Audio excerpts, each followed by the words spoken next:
Hello my dear students, मैं commerce वाले गुरुजी। आज हम करने जा रहे हैं क्लास 12th बिजनेस स्टडी का वन शॉट रिवीजन।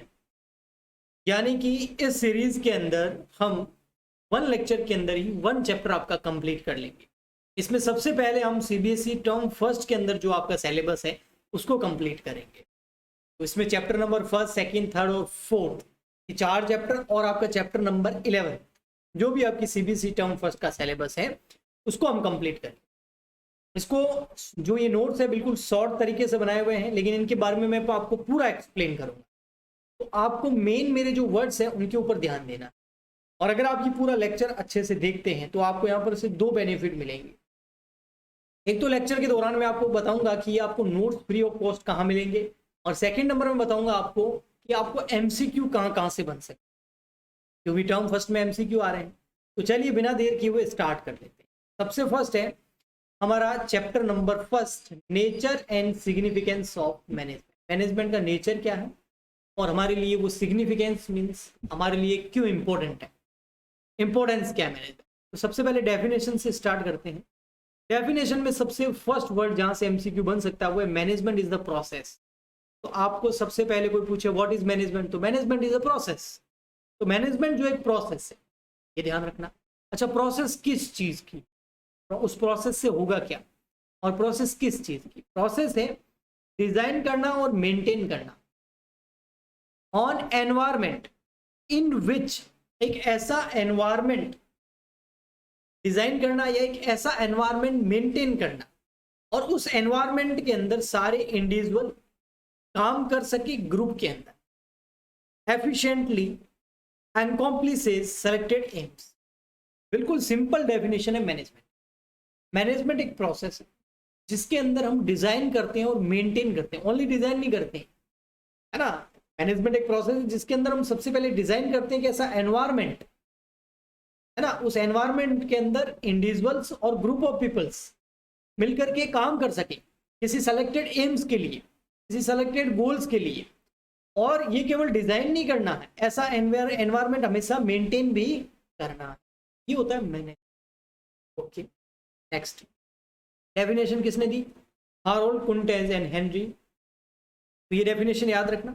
नेक्स्ट फिर आता है आपके इस चैप्टर में इंपॉर्टेंट, जहां से एमसीक्यू बनने के चांसेस 100% लगते हैं मुझे, वो है इफेक्टिवनेस एंड एफिशिएंसी। इसमें आपकी केस स्टडी भी बन सकती है। ओके, मतलब केस स्टडी बेस भी एमसीक्यू आ सकता है। Effectiveness versus efficiency. सबसे पहले बता दूं, ये दोनों इफेक्टिवनेस हो या फिर एफिशिएंसी हो, ये दोनों ही मैनेजमेंट के लिए जरूरी है। इन दोनों के बिना मैनेजमेंट नहीं हो सकता। ये दोनों है ना, चाहे इफेक्टिवनेस की बात करो चाहे एफिशिएंसी की बात करो, दोनों की दोनों जो है ये मैनेजमेंट के लिए मोस्ट इंपॉर्टेंट है। इनके बिना मैनेजमेंट पॉसिबल ही नहीं है क्या। थोड़ा सा पढ़ते हैं। These two terms are different but they interrelated. ये दोनों टर्म डिफरेंट है बट इंटररिलेटेड है।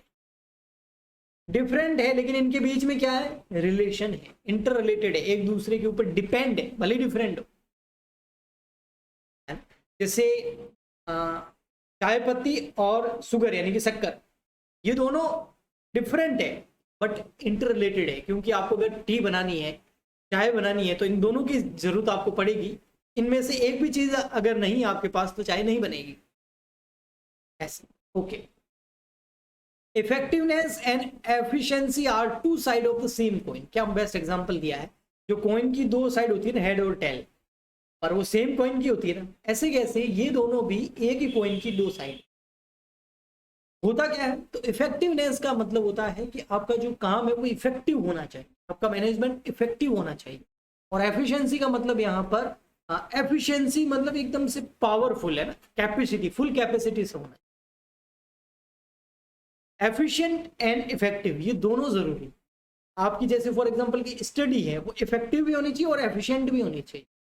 जैसे इफेक्टिव मतलब आप बहुत पढ़ते तो बहुत है, लेकिन आपकी जो राइटिंग स्किल है वो बहुत बेकार है, तो आप अब आपके एग्जाम पर्पज से आपके इफेक्टिव तो है, आपको आता तो सब है, लेकिन आप उसको प्रेजेंट ही नहीं कर पा रहे, तो आपकी एफिशिएंसी नहीं है। आपकी 3 घंटे आप लिख ही नहीं पा रहे तो आप एफिशिएंट नहीं।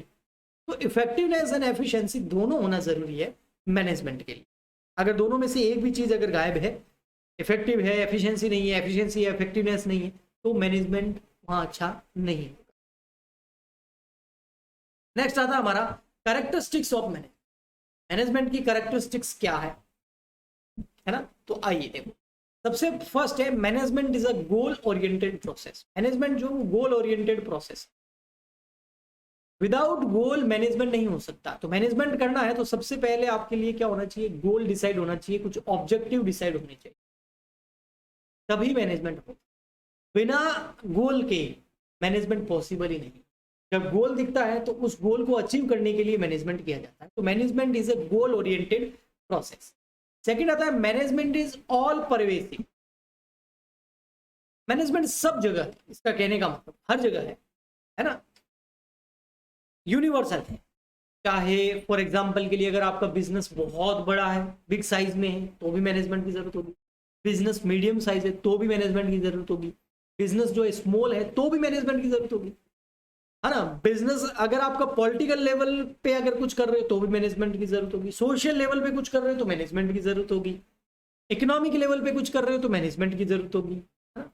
तो हर जगह आपको मैनेजमेंट की जरूरत होगी है। रिलीजियस लेवल पे ले लो, कोई प्रोग्राम होगा तो वहां पर मैनेजमेंट की जरूरत होगी। इसलिए मैनेजमेंट ऑल परवेसिव। नेचर ने भी मैनेजमेंट कर रखा है ना, अर्थ अपनी जगह पे पूरा राउंड कर रही है ना। ऐसा थोड़ी है कभी एकदम से तेज चलने लग गई, नहीं, पूरा मैनेजमेंट उसका फिक्स है, बेस्ट मैनेजमेंट, तभी हम जिंदा है। नेक्स्ट आता है फिर fourth, third, management is multi dimensional. Management क्या है? Multi dimensional. डायमेंशनल मतलब जैसे पेड़ होता है ना, उसकी बहुत सारी ब्रांचेज होती है। मैनेजमेंट भी वैसा ही है। मैनेजमेंट ऑफ वर्क, यहाँ पर काम का मैनेजमेंट होता है, जैसे फैक्ट्री के अंदर मैनेजमेंट जो होता है। मैनेजमेंट ऑफ पीपल, जो आपके बिजनेस के अंदर ह्यूमन रिसोर्सेज में HR, उनका मैनेजमेंट करना। और मैनेजमेंट ऑफ ऑपरेशन, आपका काम क्या है मेन, बिजनेस को ग्रो कैसे होगा, प्रोडक्ट को सेल करना, तो उसमें भी मैनेजमेंट की। मतलब मैनेजमेंट आपको मैन्युफैक्चरिंग में भी चाहिए, मैनेजमेंट आपको लोगों का भी चाहिए, पीपल्स का भी चाहिए, HR डिपार्टमेंट का भी चाहिए, और मैनेजमेंट आपको मार्केटिंग के अंदर भी चाहिए। तो management is a multi dimensional. Okay, management is a continuous process. इसको हम आगे और करेंगे इस 4 पॉइंट को। मैनेजमेंट क्या है? कॉन्टिन्यूस प्रोसेस है। मैनेजमेंट हमेशा चलता रहता है। कैसे चलता है तो मैं आपको कुछ थोड़ा सा यहाँ ड्रॉ करके बताता हूँ।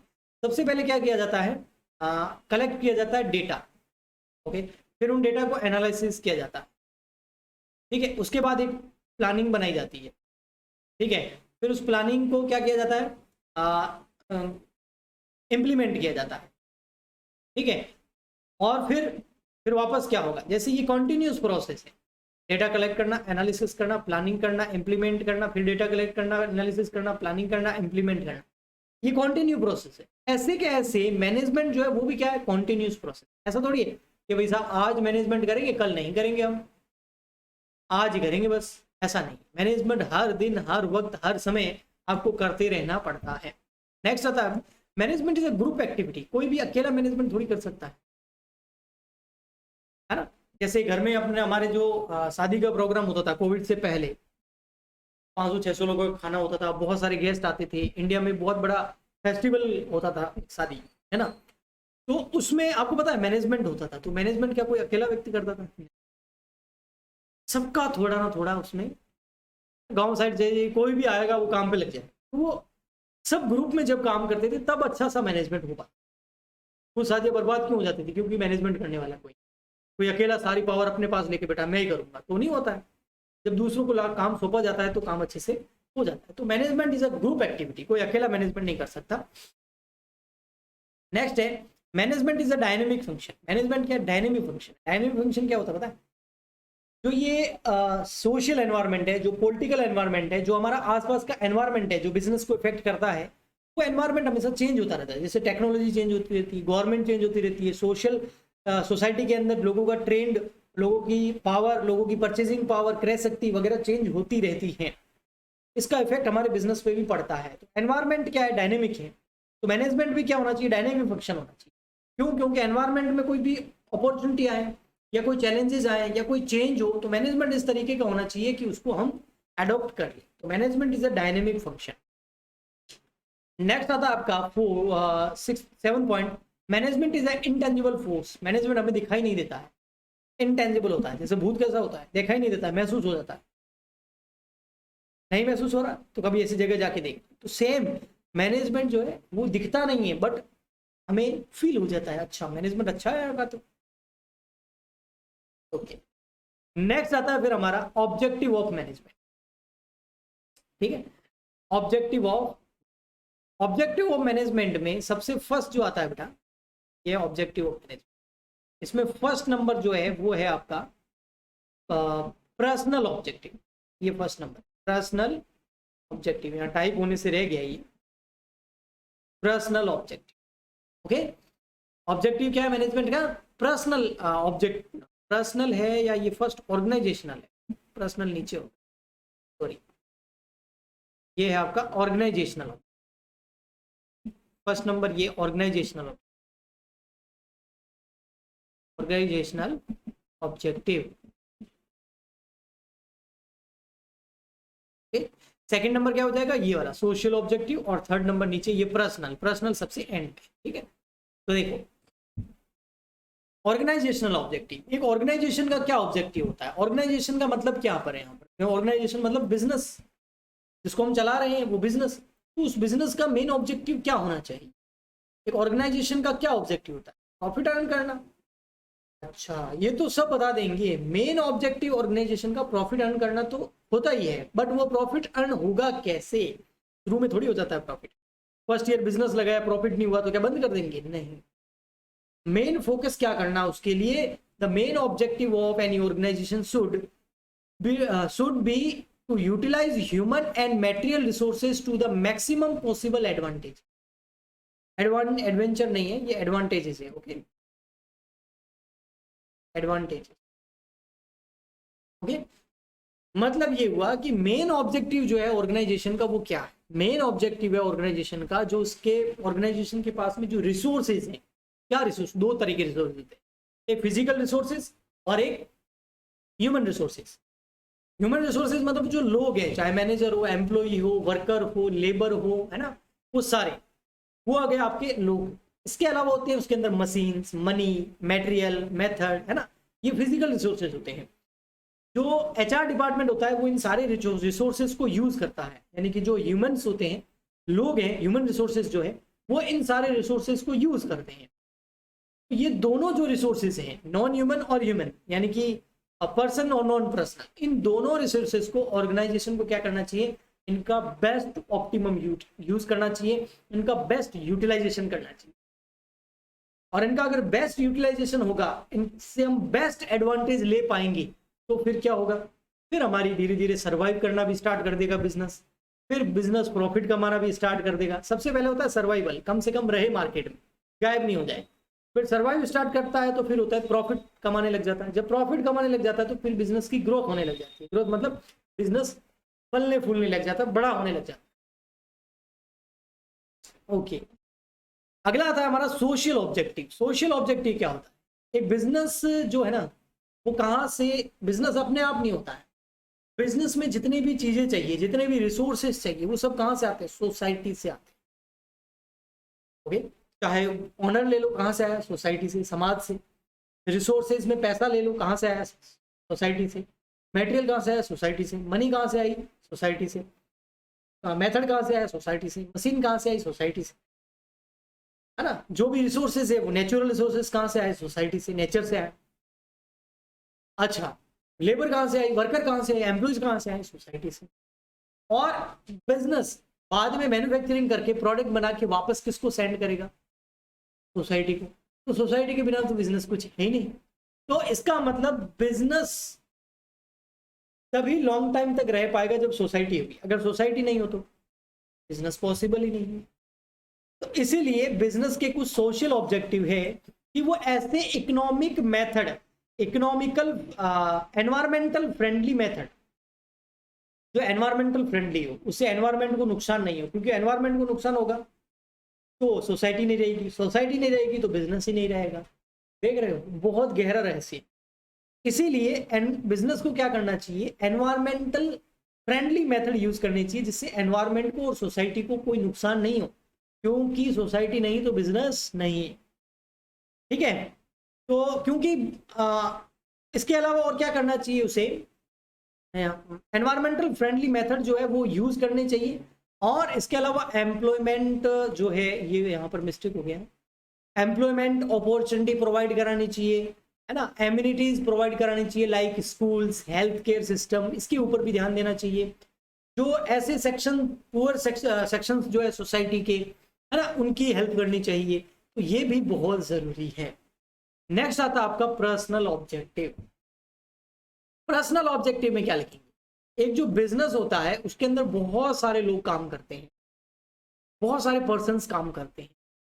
मैनेजर हो गया, बॉस हो गया, एम्प्लॉइज हो गए, वर्कर हो गए, लेबर हो गई आपकी, और वे सब अलग अलग बैकग्राउंड से होते हैं, अलग अलग कैटेगरी के होते हैं, अलग अलग रिलीजन के हो सकते हैं। अगर इंडिया की बात करें तो अतरंगी हो सकते हैं सब लोग, कोई साउथ से, कोई ईस्ट से, कोई वेस्ट से, कोई नॉर्थ से, कोई मारवाड़ी, कोई गुजराती, कोई मराठी, कोई पंजाबी, है ना, कोई साउथ से, तमिल वगैरह। तो अब मणिपुरम से, मिजोरम से, कश्मीर से, कन्याकुमारी से कश्मीर तक, कश्मीर से कन्याकुमारी तक, तो इतने तरीके के लोग हैं वो आपके ऑर्गेनाइजेशन में हो सकते हैं। तो अब उनके, वो आपके ऑर्गेनाइजेशन के साथ क्यों जुड़े हैं? क्योंकि उनके कुछ ना कुछ पर्सनल ऑब्जेक्टिव है। तो बिजनेस को उनके पर्सनल ऑब्जेक्टिव के ऊपर ध्यान देना चाहिए मैनेजमेंट। अगर मैनेजमेंट को उनके पर्सनल ऑब्जेक्टिव पता चल गए और उनके ऊपर काम करना स्टार्ट कर दिया, तो वे लोग फिर ऑर्गेनाइजेशनल ऑब्जेक्टिव जो है उसको जरूर अचीव कर लेंगे। नेक्स्ट आता है आपका इंपोर्टेंस ऑफ ऑर्गेनाइजेशन। ऑर्गेनाइजेशन की इंपोर्टेंस क्या है? तो फर्स्ट है management help in achieving group goals. Management से क्या होता है? ग्रुप गोल अचीव होते हैं, क्योंकि हम पर्सनल ऑब्जेक्टिव पढ़ के आए हैं। अगर लोगों के पर्सनल ऑब्जेक्टिव पूरे हो गए, ऑर्गेनाइजेशनल ऑब्जेक्टिव पूरे हो गए, तो पूरे ग्रुप के ऑब्जेक्टिव अचीव कर लिए। Next, management increase efficiency. Management से क्या होता है? एफिशिएंसी बढ़ती है ना, काम फटाफट होने लग जाता है, क्योंकि सारी चीजें ऑन टाइम होती हैं, सब लोग अपनी जगह पे होते हैं। Right people in right place, RP in RP, right लोग अपनी राइट जगह पे होते हैं, राइट पोजीशन पे होते हैं। गवर्नमेंट डिपार्टमेंट नहीं है कि वहां साहब मिलेगा ही नहीं, तो जिससे एफिशिएंसी क्या होती है? बढ़ती है। Management create dynamic organisation. Dynamic organisation वो ऑर्गेनाइजेशन होता है जो अगर कोई भी अपॉर्चुनिटी सामने से निकल रही है वो उसको खींच लेगा अपनी ओर, उसका बेनिफिट ले लेगा। कोई चैलेंज आ रहा है तो पहले से रेडी हो जाए तो चैलेंज का सामना कर। Management help in achieving personal objective, वो तो है ही, क्योंकि ऑब्जेक्ट, ये एक ऑब्जेक्टिव ही है हमारा पूरा, तो पर्सनल ऑब्जेक्टिव यहाँ पर अचीव हो जाते हैं। Management help in development of society, social environment, अभी हमने पढ़ा था ऑब्जेक्टिव। ओके, फिर आता है nature of management. Next point आपका कौन सा बेटा? Nature of management. मैनेजमेंट की नेचर क्या है? तो मैनेजमेंट एज एन आर्ट, क्या मैनेजमेंट एक आर्ट है? मैनेजमेंट एज अ साइंस, क्या मैनेजमेंट एक साइंस है? या मैनेजमेंट एज अ प्रोफेशन, क्या मैनेजमेंट एक प्रोफेशन है? बताइए। ओके, तो वन बाय वन करते हैं। सुनील, सुनील पानी की बोतल देना। मैनेजमेंट एज एन आर्ट, सबसे पहले पढ़ते हैं मैनेजमेंट जो है वो एक आर्ट है क्या? आर्ट क्या होता है उसकी कुछ यहां पर मैंने करेक्टरिस्टिक्स लिख रखी है। ये करेक्टरिस्टिक्स है आर्ट की, फर्स्ट, ये सेकंड, ये थर्ड। आर्ट क्या होता है सबसे पहले वो, फिर हम देखेंगे क्या मैनेजमेंट के अंदर ये सारी चीजें हैं। अगर है तो मैनेजमेंट जो है वो आर्ट। ओके,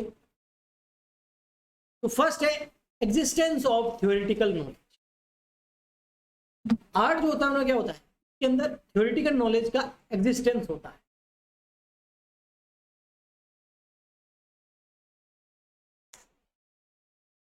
मतलब आर्ट सीखने के लिए पहले आपको थोड़ा सा थ्योरी चाहिए, कुछ पढ़ने के लिए चाहिए, है ना, चीजों को अच्छे से समझने के लिए मटेरियल चाहिए। पर्सनलाइज एप्लीकेशन, आर्टिस्ट क्या होता है? पर्सनलाइज एप्लीकेशन होती है। एक आर्टिस्ट की कोई कॉपी नहीं कर सकता। जैसे कोई दूसरा शाहरुख खान नहीं बन सकता, जैसे दूसरा कोई पेंटर नहीं बन सकता। पेंटर बनेगा बट उसके जैसा नहीं बनेगा। AR रहमान जैसे धुन और कोई नहीं निकाल सकता। आर्टिस्ट जो होता है अपने आप में अलग ही होता है, हाँ, बहुत सारे सिंगर बन सकते हैं, बहुत सारे म्यूजिक कंपोजर बन सकते हैं, लेकिन सब डिफरेंट। तो ये पर्सनलाइज एप्लीकेशन होती है based on practice and creativity. अच्छा, इसमें हम महारत हासिल कैसे करते हैं? प्रैक्टिस से और क्रिएटिविटी से। ये होता है आर्ट। क्या मैनेजमेंट आर्ट है? आइए देखते हैं। सबसे first, existence of theoretical knowledge. बहुत सारा नॉलेज अवेलेबल है मैनेजमेंट के लिए। बिजनेस स्टडी, मैनेजमेंट स्टडी, और क्या है? नॉलेज ही तो है। फर्स्ट तो है बिल्कुल, तो मैं यहाँ लगा देता हूँ right, yes.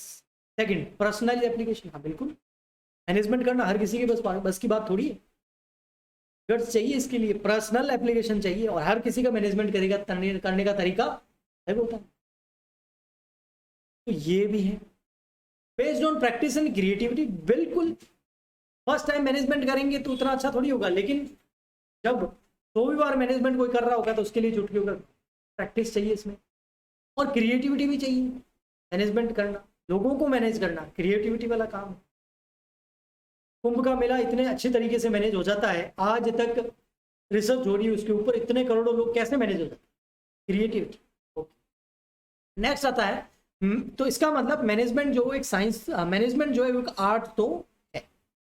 Next, management as a science. तो सबसे पहले साइंस का देखते हैं भैया। साइंस क्या होता है? साइंस होता है systemised body of knowledge, systematic body of knowledge. Cause and effect relationship होता है उनकी। Principle based experiment.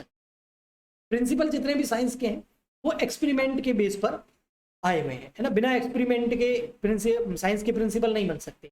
कोई भी साइंस का प्रिंसिपल हो, पहले एक्सपेरिमेंट हुआ, फिर उसके बाद बना। वो सीधा आके लाके हमको कोविड वैक्सीन नहीं लगा दिया, पहले उसके ऊपर एक्सपेरिमेंट हुआ। यूनिवर्सल वैलिडिटी होती है साइंस की, मतलब साइंस का जो फॉर्मूला है दुनिया के किसी भी कोने में जाके अप्लाई करो, वही रिजल्ट मिलना। अब आते हैं हम मैनेजमेंट के ऊपर। क्या मैनेजमेंट भी अच्छा है? ऐसा है। तो सिस्टमाइज बॉडी ऑफ नॉलेज, बिल्कुल मैनेजमेंट की भी जो बॉडी है नॉलेज की, वो बिल्कुल सिस्टमेटिक है। प्रिंसिपल बेस्ड एक्सपेरिमेंटेशन, आगे आप पढ़ेंगे चैप्टर नंबर 2 के अंदर, प्रिंसिपल ऑफ मैनेजमेंट के अंदर। हेनरी फ्यूल FW टेलर ने जो प्रिंसिपल दिए, बहुत ज्यादा एक्सपेरिमेंट करने के बाद ही दिए भैया, ये भी करेक्ट है। यूनिवर्सल वैलिडिटी, यहाँ थोड़ा प्रॉब्लम है।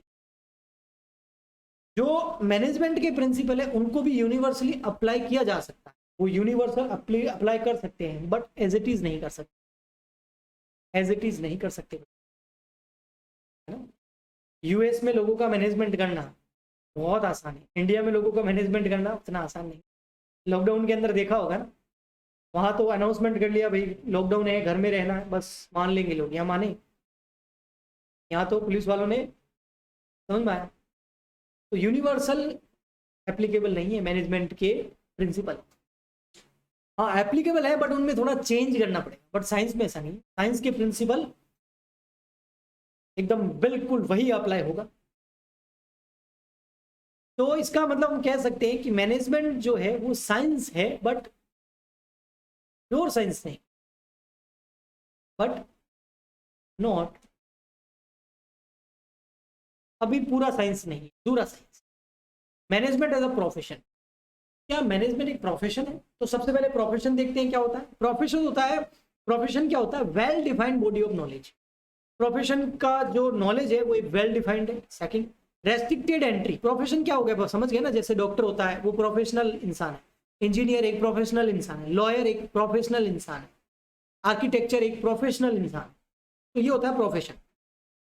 ओके, जैसे सीए एक प्रोफेशन है ना, चार्टर्ड अकाउंटेंट। तो मैनेजमेंट जो है वो प्रोफेशन है नहीं, उससे पहले हमें पढ़ना पड़ेगा प्रोफेशन क्या होता है। तो प्रोफेशन जो है well defined body of knowledge होता है, रेस्ट्रिक्टेड एंट्री हो। कोई भी डॉक्टर बन जाएगा क्या? सीधे कपड़े पहने के मैं इलाज करूंगा, ऐसा होगा क्या? केस हो जाएगा, पुलिस वाले ले जाके पकड़ के उल्टा लटका के मारेंगे। हर कोई नहीं आ सकता, एग्जाम क्लियर करना पड़ेगा आपको। हर कोई सीए थोड़ी बन सकता है, एग्जाम सर्टिफिकेट चाहिए भैया, डिग्री चाहिए।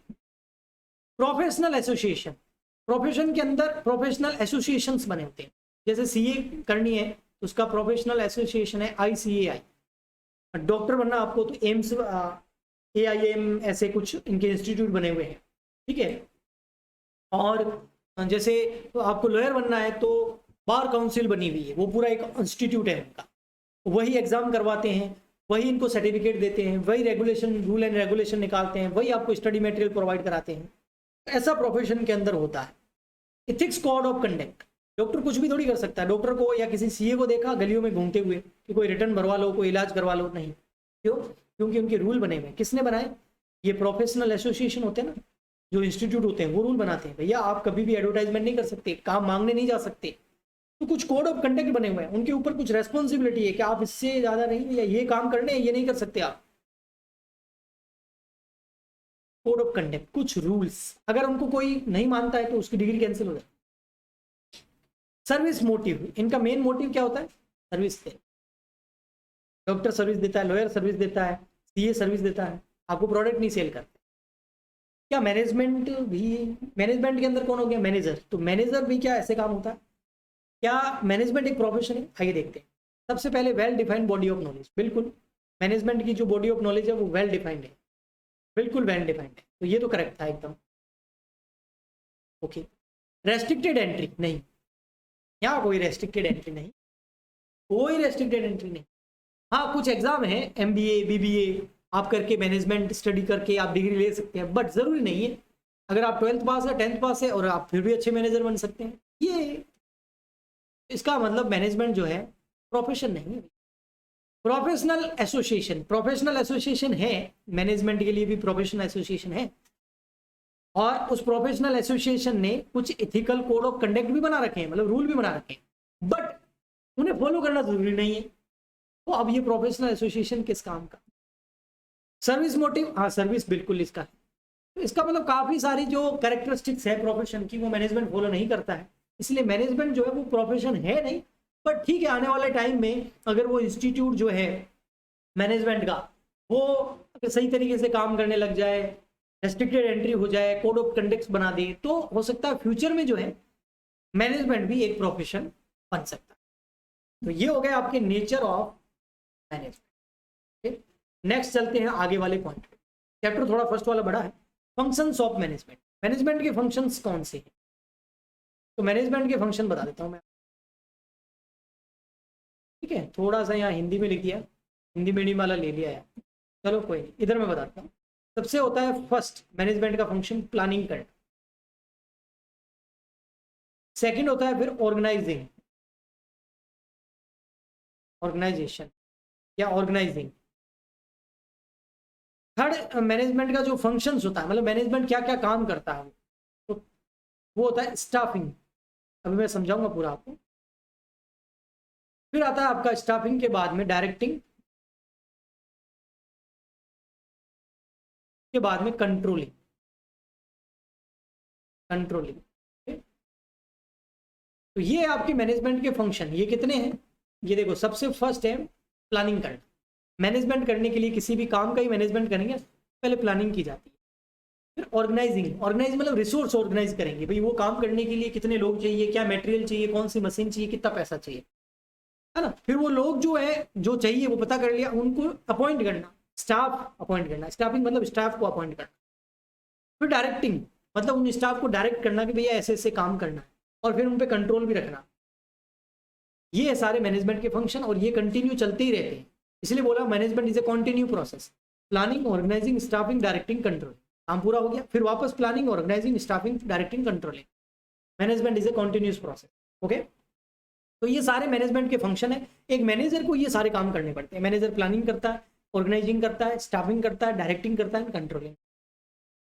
अच्छा, ये सेपरेट आगे चैप्टर है, ये है आपका चैप्टर नंबर, मैं आपको बताऊंगा, अगर पेन अगर अलग ले लूँ मैं, तो ये वाला चैप्टर जो है आपका, ये चैप्टर है आपका 4th, ये चैप्टर है आपका 5th, ये आपका 6th, ये आपका चैप्टर नंबर 7th, और ये chapter number 8th NCERT book के अंदर। ओके, फिर आता है लेवल ऑफ मैनेजमेंट।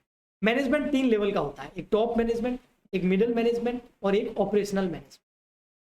जो टॉप मैनेजमेंट होता है ना, उसका काम होता है प्लानिंग करना, ओके, ऑर्गेनाइजिंग करना, प्लान बनाना, स्ट्रेटजी बनाना, और वो सारे प्लान बना के किसको देना? Middle management. अब ये मिडिल मैनेजमेंट जो होता है ये क्या करता है? उस प्लान को इंप्लीमेंट करवाता है, उस प्लान को पूरा स्टडी करके उस प्लान को इंप्लीमेंट करवाता है, उसको लागू करवाता है, और इंप्लीमेंट करवा के काम किसको देता है? वो सारा ऑपरेशनल मैनेजमेंट। और ऑपरेशन मैनेजमेंट क्या करते हैं? सीधा काम सौंपते हैं एम्प्लॉइज को। तो ये अब जो भी ऑर्डर है वो इनको देते हैं, ये ऑर्डर देते हैं, मतलब टॉप मैनेजमेंट किसको देते हैं, मिडिल मैनेजमेंट को, मिडिल किसको देते हैं, ऑपरेशनल मैनेजमेंट को, और ऑपरेशनल मैनेजमेंट फिर किसको देते हैं, एम्प्लॉइज। इस तरीके से ये पूरा चलता है। ऑपरेशनल टॉप मैनेजमेंट में कौन कौन आते हैं, तो इसमें चेयरमैन हो गया, सीईओ हो गया, सीईओ हो गया। इनका काम होता है फाइनेंस एंड मार्केटिंग से रिलेटेड डेवलप करना, स्ट्रेटेजी वगैरह प्लान बनाना। जो मिडिल मैनेजमेंट होते हैं ये डिविजनल हेड होते हैं, ये कंपनी के ओनर हो गए, ये डिविजनल हेड हो गए, है ना। इनका काम होता है जो प्लान बनाया है टॉप मैनेजमेंट में उसको इंप्लीमेंट करवाना। और ये होते हैं फोरमैन एंड सुपरवाइजर। इनका काम होता है जो इंटरेक्ट करना एम्प्लॉइज के साथ में, उनको काम देना, उनकी प्रॉब्लम सुनना, उनके सजेशन लेना, उनको गाइड करना, ये सारा उनका काम होता है। ओके, नेक्स्ट आता है आपका लास्ट टॉपिक इस चैप्टर का, वो है coordination, the essence of management. पूरे मैनेजमेंट का जो एसेंस है ना वो है कोऑर्डिनेशन। कोऑर्डिनेशन बहुत जरूरी है, बिना कोऑर्डिनेशन कुछ भी नहीं हो सकता। अगर आप चाहते हैं कि आपके जो मैनेजमेंट के ये फंक्शन है, मैनेजमेंट के जो कार्य हैं, काम है, वो क्या है, प्लानिंग करना। मैनेजर क्या क्या करेगा, planning, organising, staffing, directing, controlling. लेकिन इस planning, organising, staffing, directing and controlling, इन सारों के अंदर कोऑर्डिनेशन रहना बहुत जरूरी है। मैनेजमेंट, एक कंपनी के अंदर बहुत सारे डिपार्टमेंट होते हैं, बहुत सारे लोग होते हैं, बहुत सारे पीपल्स होते हैं, उनके बीच में कोऑर्डिनेशन होना बहुत जरूरी है, तालमेल होना बहुत जरूरी है।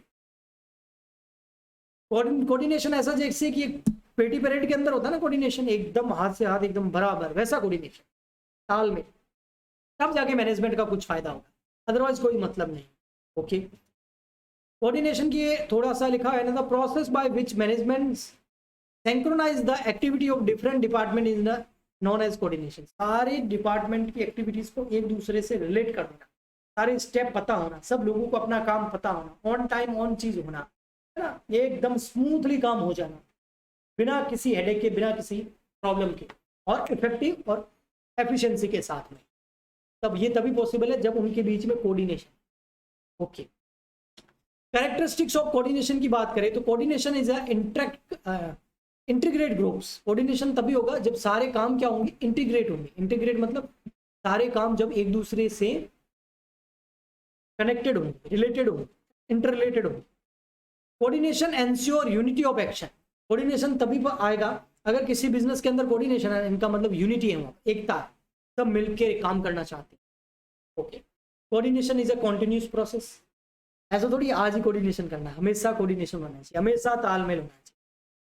Coordination is all pervasive functions, चाहे प्लानिंग हो, फंक्शंस मतलब यहाँ पर मैनेजमेंट के फंक्शंस, प्लानिंग हो, चाहे फिर आपके ऑर्गेनाइजिंग हो, चाहे आपकी स्टाफिंग हो, चाहे आपका डायरेक्टिंग हो या कंट्रोलिंग हो, जो मैनेजमेंट के फंक्शन है, उन सारे फंक्शन में कोऑर्डिनेशन होना बहुत जरूरी है, जो उन फंक्शंस को आपस में कोरिलेट करता है और continue. Coordination is the responsibility of all manager. अगर किसी बिजनेस में कोऑर्डिनेशन नहीं हो रहा तो रेस्पॉन्सिबिलिटी किसकी है, मैनेजमेंट। अगर बहुत अच्छा कोऑर्डिनेशन हो रहा है तो coordination is a deliberate function. जानबूझ के करना पड़ता है भैया, कोऑर्डिनेशन करना पड़ेगा, इसके बिना मैनेजमेंट अच्छे से नहीं हो पाएगा, फिर कोई मैनेजमेंट का मतलब ही नहीं रहेगा। इंपोर्टेंस ऑफ कोऑर्डिनेशन मतलब कोऑर्डिनेशन क्यों जरूरी है, इससे क्या हो जाए और कहाँ जरूरी है। तो ग्रोथ इनसाइड, अगर आप चाहते हो कि आपका बिजनेस जो बड़ा ग्रोथ करे, और अगर ग्रोथ हो चुकी है, बहुत बड़ा बिजनेस है, तो वहां पर कोऑर्डिनेशन बहुत इंपॉर्टेंट है, वरना कोई काम नहीं होगा। बड़े बड़े बिजनेस के अंदर बहुत सारे डिपार्टमेंट होते हैं, जैसे परचेज डिपार्टमेंट और मैन्युफैक्चरिंग डिपार्टमेंट। अगर परचेज डिपार्टमेंट मटेरियल अच्छा परचेज करके टाइम पे मैन्युफैक्चरिंग डिपार्टमेंट को भेजेगा ही नहीं, तो मैन्युफैक्चरिंग डिपार्टमेंट वहां पर मैन्युफैक्चरिंग किसकी करेगा। अगर मैन्युफैक्चरिंग डिपार्टमेंट ऑन टाइम पे मैन्युफैक्चरिंग कर ही नहीं रहा है, तो परचेज डिपार्टमेंट अब मटेरियल किसको प्रोवाइड कराए। तो अगर बड़ा साइज है, ये मैंने फंक्शनल डेफिनेशन भी बता दिया आपको, अलग अलग डिपार्टमेंट है, फाइनेंस डिपार्टमेंट अलग है, मैनेजमेंट फाइनेंस डिपार्टमेंट अलग हो गया, ह्यूमन रिसोर्सेज डिपार्टमेंट अलग हो गया, प्रोडक्शन डिपार्टमेंट अलग हो गया, परचेज डिपार्टमेंट अलग हो गया, मार्केटिंग डिपार्टमेंट अलग हो गया। तो इनके बीच में फिर कोऑर्डिनेशन बहुत जरूरी है। ऐसा नहीं हो जाए फाइनेंस डिपार्टमेंट बोल रहा है कि डिस्काउंट नहीं देना है, और मार्केटिंग डिपार्टमेंट बोल रहा है भैया डिस्काउंट दो तब सेल बढ़ेगी, फाइनेंस डिपार्टमेंट नहीं 10% का लॉस हो जाएगा, तो इन दोनों के बीच में फिर कोऑर्डिनेशन हो ही नहीं पाएगा। ओवरऑल बिजनेस ऑर्गेनाइजेशन का गोल देखते हुए इनके बीच में, अगर बहुत सारे डिपार्टमेंट है, फंक्शंस बहुत सारे हैं, काम बहुत सारे हैं, तो उनके बीच में कोऑर्डिनेशन बहुत मोस्ट इंपॉर्टेंट है। स्पेशलाइजेशन, अगर आप चाहते हो आपके बिजनेस के अंदर स्पेशलाइजेशन आ जाए, मतलब आपका जो बिजनेस है वैसा आप उस जो भी आपका प्रोडक्ट है, जो सर्विस है, उनके अंदर आप स्पेशलिस्ट बन जाओ, आप जैसा दूसरा कोई नहीं करे, कोऑर्डिनेशन के बिना पॉसिबल नहीं है। तभी आप वही एक स्पेशलिस्ट जो है वो आपका प्रोडक्ट बनाएगा, वो प्रोडक्ट स्पेशल होगा, क्वालिटी का अच्छा होगा, मार्केट में खूब बिकेगा। ये हो गया आपका चैप्टर कंप्लीट। अब मैं आपको बताऊंगा ये नोट्स आपको कहाँ मिलेंगे, इसके अलावा बताऊंगा अगर आपको डिटेल में स्टडी करनी है तो वो कैसे करनी है। सबसे पहले नोट्स की बता देता हूँ। नोट्स आपको फ्री ऑफ कॉस्ट मिलेंगे हमारे टेलीग्राम चैनल पर। टेलीग्राम चैनल है @कॉमर्स वाले गुरुजी। अगर आप आज ही वीडियो देख रहे हैं, आज है 7 सितंबर, तो आप 2021 तो आज की डेट में आप जाके डाउनलोड कर लें, मैं भेज दूंगा अभी। बट अगर आप बाद में कभी वीडियो देख रहे हैं तो बेटा टेलीग्राम में तो फिर है ना बहुत ऊपर चला जाएगा ये, है ना नोट्स। तो आप इस डेट पे जाके चेक करना, आपको वहां पर ये नोट्स मिल जाएंगे चैप्टर फर्स्ट के, one short note business study. अगर आपको डिटेल में पढ़ना है तो प्लेलिस्ट बनी हुई है यूट्यूब पे, प्लेलिस्ट बनी हुई है कॉमर्स वाले गुरुजी जो हमारा यूट्यूब चैनल है उस पर प्लेलिस्ट बनी हुई है, वहां पर आपको फुल डिटेल में भी ये सारा चैप्टर पूरा मिल जाएगा। ओके, तो हम मिलते हैं नेक्स्ट वीडियो में। अगर आपको अच्छा लगा है, बढ़िया समझ में आया है, अच्छा रिवीजन हुआ है, तो आप प्लीज लाइक करें, शेयर करें, सब्सक्राइब करें, कमेंट करके बताएं। हम मिलते हैं नेक्स्ट वीडियो में। आज के लिए इतना ही। Goodbye and thank you.